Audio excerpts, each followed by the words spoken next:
12 வருடமாக இரத்தப்போக்கினால் இருந்த பெண்ணை ஆண்டவர் சுகப்படுத்துகிறார். முதலாவது நாம் இங்கு கற்றுக்கொள்ள வேண்டியது, ஆண்டவரை நாம் நாடி செல்ல வேண்டும். அந்த பெண் தனக்கு இருந்த சொத்துக்கள் அனைத்தையும் மருத்துவரிடம் செலவழித்தும் ஒன்றும் பயணிக்கவில்லை. இறுதியாக ஆண்டவருடைய ஆடையை தொட்டாலே போதும் நான் சுகப்பெறுவேன் என்று கூறினார். அந்த அவருடைய விசுவாசம் இன்று நம்முடைய வாழ்விலும் இருக்க வேண்டும்.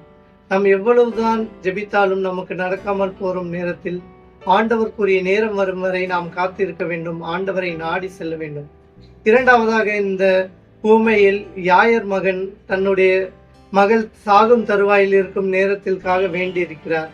அந்த நேரத்தில் அந்த 12 வருடமாக இரத்த போக்கினால் இருந்த பெண் அங்கு குறுக்கிடுகிறார். இந்த நேரத்தில் யாயரின் மகள் இறந்து போகிறார்.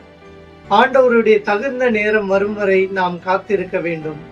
இதுதான் சரிய நேரம் என்று நாம் முடிவு எடுக்க கூடாது. மாறாக ஆண்டவருடைய தகுந்த நேரம் வரும் வரை நாம் காத்திருக்க வேண்டும். ஆண்டவர் உண்மையாக கூறுகிறார், உன்னுடைய விசுவாசம் உன்னை குணப்படுத்தும் என்று சொல்கிறார். இறுதியாக ஆண்டவர் இயேசு கிறிஸ்து யாயரின் வீட்டுக்கு சென்று அந்த சிறுமியை காப்பாற்றுகிறார். அந்த விசுவாசம் நம்மிடம் இருந்தால் போதும், ஆண்டவருடைய கைவன்மம் நம் வாழ்வில் நிறைவேறும். எனவே நாமும் விசுவாசத்தில் தளர விடாமல் விசுவாசத்தின் உறுதியுடன் இருப்போம். ஆண்டவருடைய ஆசையை நம் வாழ்வில் பெறுவோம். புனிதத்தில் வளர்வோம். ஆமேன்.